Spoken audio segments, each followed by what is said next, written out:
Hi guys! Welcome back again to my YouTube channel. So for today's video, ang isi-share ko sa inyo or ang pag-uusapan natin about sa Shopee Pay Later.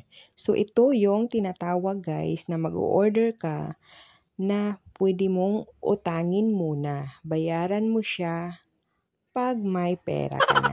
Char. So buy now, pay later. So, paano nga ba natin ito babayaran, guys? So, just keep on watching.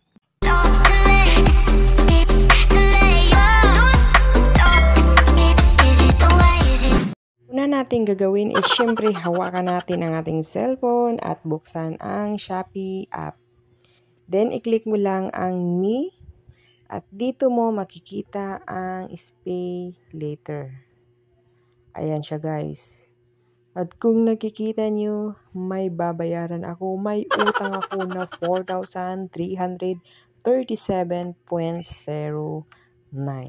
So, ang dami guys. Dahil ang dami ko ring order dito as you can see. Diba? So, kailangan kong bayaran dahil magjuju na siya ng January 5. So, paano nga ba natin bayaran? I-click mo lang ang Pay Now.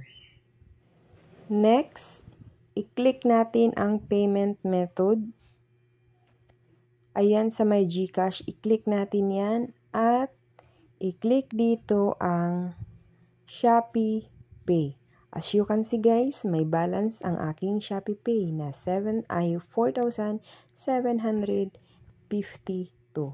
Dahil magbabayad tayo galing kay Shopee Pay to buy now, pay later. So, talagang nilagyan ko ng laman ang aking Shopee Pay para pambayad nga lang dito sa aking credit sa Shopee Pay Later.